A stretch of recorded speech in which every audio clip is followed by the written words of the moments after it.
Hello, my friends, and welcome back to Learning Torah Lishma.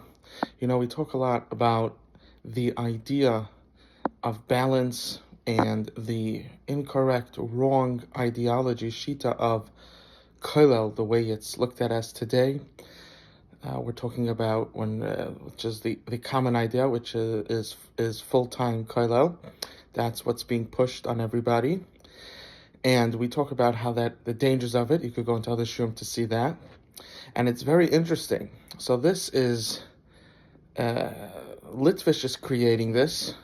They're I don't know the original, but Rabban Cutler and is basically the one that brings out this ideology of kollel full time, and Svardim are basically swept away by it. The only ones that are realizing that there's something wrong and pushing back. Even though most of Hasidim, right? We have three groups in class. So we have Svardi, Litvish, and Hasidish. So Litvish is creating this, and again, we're not claiming that this is what Rav Aaron hold, but it's coming out of him. Whether this is what he wanted or not, it seems that it's not what he wanted, but this is what's happening. And Svardim are getting swept away by this. There's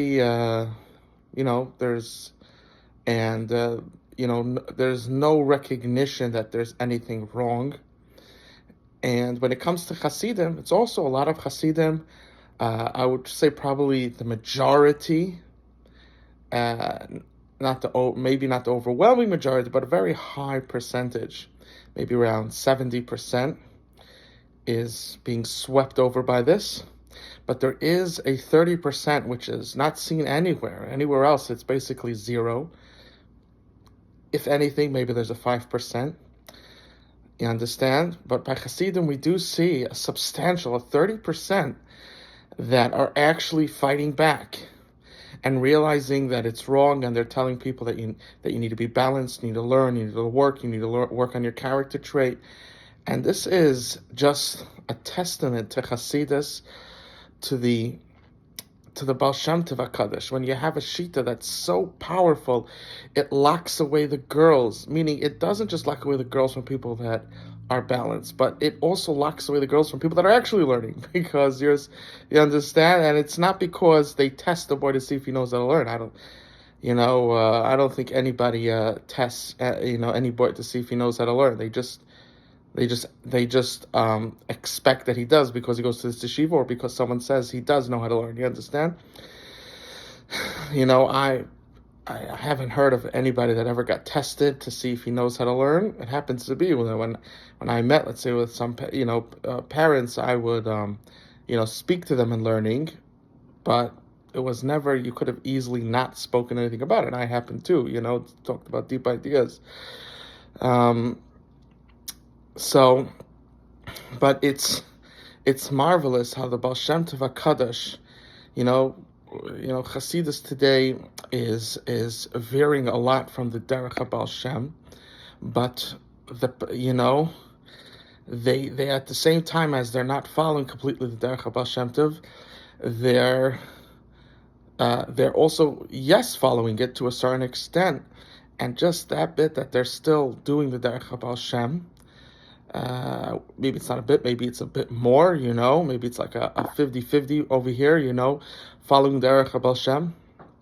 It's 50 yes, 50 not, 50%, changed by Litvish, Svardim, and the country that they live in, but 50% they are keeping the Derech HaBaal Shem, meaning in their lives, 50%, and that's coming out with around a 30% that are actually fighting back against this false ideology of learning full-time in kollel for everyone, right? That most people are supposed to do this. That's their ideology, and really it's everybody just whatever. If you're a loser, you can't. You understand? That's how they're looking at it.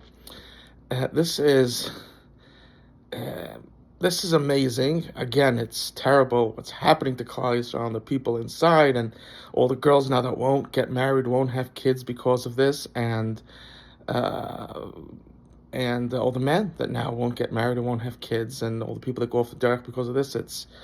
It's horrible. The people, how could you love Hashem when everything's messed up? You understand? A regular person just, even a high-level person, it's very difficult to love Hashem in such a situation. And amazingly, somehow I see that the people that are, being bullied by this false ideology, I'm so surprised that they're still keeping Shabbos, that they're still doing things. You understand? I'm always surprised they still want to marry a Jew. I have so much respect for for these people, and and the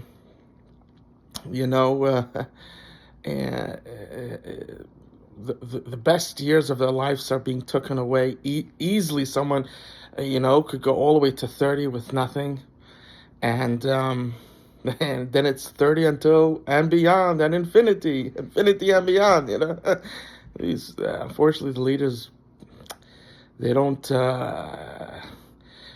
They claim that they care, but you can't. First of all, not do. Just not do anything and care, and especially do everything you can to harm them, and then claim that you care. It just doesn't work that way. So I just find it amazing, and you have to know that that Hashem sees this. Hashem sees this, and He's crying, He wants to help, and you have to know that still Hashem is giving. Hashem is helping, but He cannot. He cannot just take away people's free will. He physically could, but he created a world that works with free will. And the only way is like what we talk about in our shurim is you have to create your own community and not allow in these people that think that way to speak to you, even though, and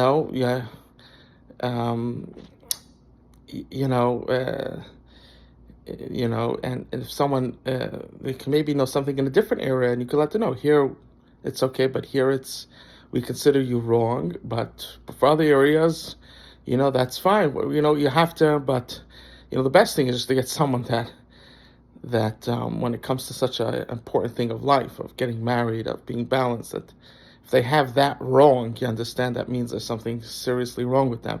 So probably don't have them speak with you, with your community, with your family.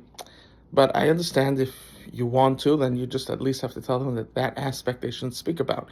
But we must create our own healthy communities with balanced people. And if we try to do that, you'll see Hashem will bring a lot of bracha. Remember, we have